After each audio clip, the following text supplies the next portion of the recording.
Ia ny azambara momba ancienneté-mady moa zany a dia tsy araky ny fafantatra aveo a fa nisy zany novina nataontsika hoe tetikasa zany a izay fanapariana ny ancienneté-mady a manerana ny nosy.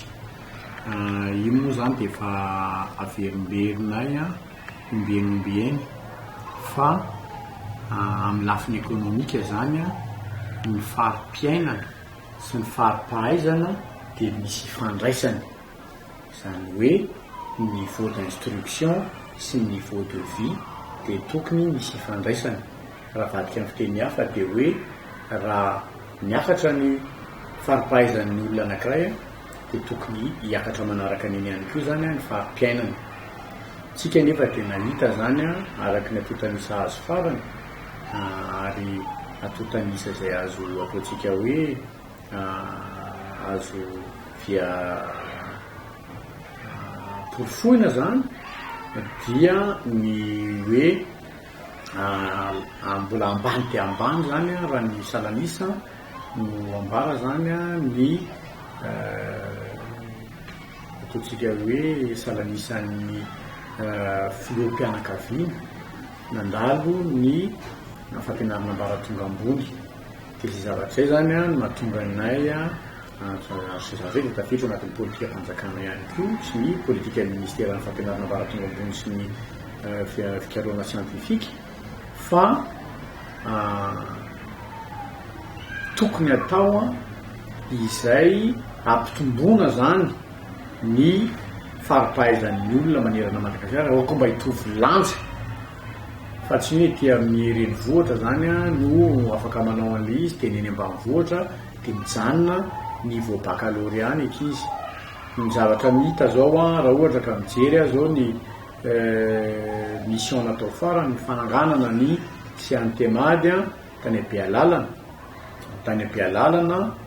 tany Port Berger dia misy olona ho any amin'ny 700 ano any afaka fanadinana baccalauréat kanefa ny dia 520 amin'ireny ihany mandeha manao fampianarana ambaratonga ambony manohy zany fa ny 200 mahery zany tonga dia mijanona eo amin'izay niveau baccalauréat zay.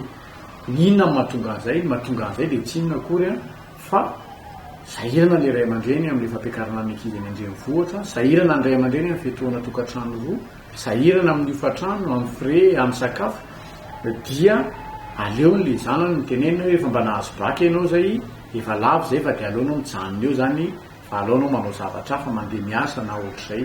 Dia izay zavatra izay nefa zany a dia hitantsika fa tsy dia manampy loatra ny firenentsika zany izay zavatra izay a amin'ny ataontsika hoe ady amin'ny fahatrano. Izay natonga ny politika zany atao anatin'ny ancienneté-mady izay natao hoe anapariahana zany ny ancienneté-mady any anivon'ireo district ireo ny district efa maromaro zany zay ny tratra mbola mitohy ny ezaka ka dia ny amin'ity taon'ity aloha zany dia azo lazaina fa tsara fanomboana ny taona satria araky ny voalaza teo zany dia Bealalana Port Berger zany no anisan'ny nametrahana antenne ancienneté-mady tamin'ny fitomboan'ny volana mars iny. Izay angamba raha ohatra hoe toam-pankitokana zany ny vaovao eto ancienneté-mady tsara ny manamarika an'izay satria betsaka ny olona tsy mahazo. Manarak'izay zany dia tsara ihany koa ny mampafantatra amin'ireo chef de district na any amin'ny région zany fa dia mila manantrona anay izy ireo raha ohatra ka manam-paniriana zany hananganana zany antenne ancienneté-mady zany anatin'ny district district izay hoe eritreretina zany hoe manana misy circonscription PP ankizy afaka bac ireny zany dia tsara mba manantona zany mba hahafahandry ny ankizy ireny mba manana anjara ihany koa amin'izany hoe fampianarana ambaratonga ambony zany. Izay ngamba ny zavatra tena misongadina raha ohatra ka hoe toam-pankitokana.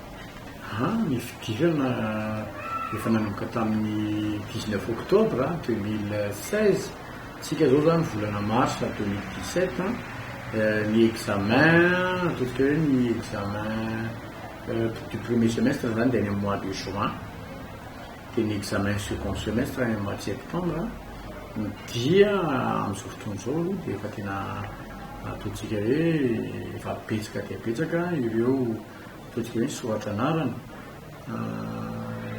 efa mihoatra ny amanariny zany efa ray alina mahery izy zao manerana Madagasikara.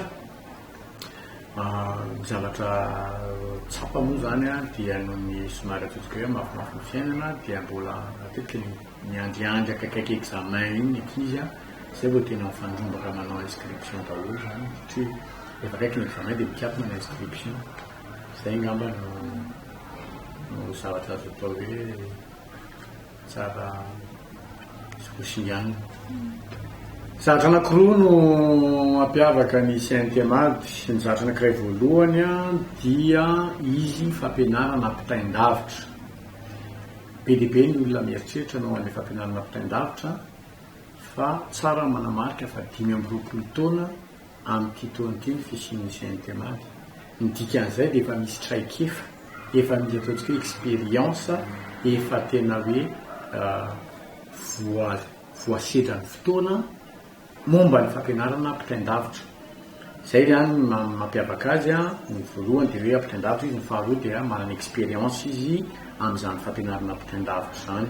Ampitain-davitra satria any am-piany an-trano ny ankizy ny tena mianatra manao fikarohana dia tia ampianarana izy, na raha ohatra amin'ireo ataontsika hoe matière misy regroupement dia mametraka ny fanontaniana izay tsy azony. Zay zany mampiavaka azy. Ny zavatra anankiray koa mampiavaka ny CNT-MAD dia ny formation rehetra izay proposena na hoe atolotra ny mpianatra atao anatin'ny CNT-MAD dia nahazo ilay atao hoe habilitation avokoa. Zany hoe efa nijerevan'ny fanjakana na rahana maso na nampandalovina ilay atao hoe CNH na hoe Commission nationale des habilitations. Dia io CNH io zany no mivalide dia namoaka arrêté ministériel zany milaza fa hoe habilité ny formation.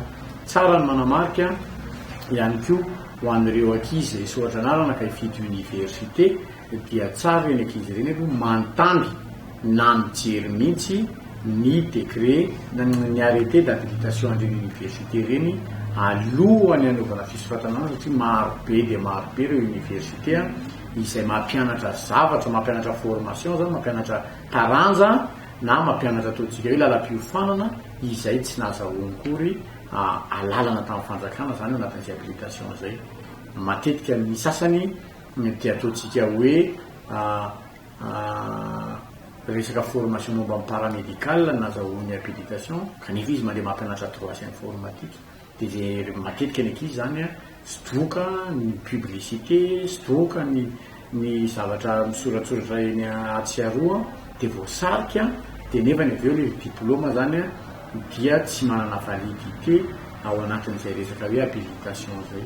Zay ngamba ny tsara ihany keo marina raha jerevana masina fa ny CNT-MAD sy ny ataontsika hoe établissement hafa zany.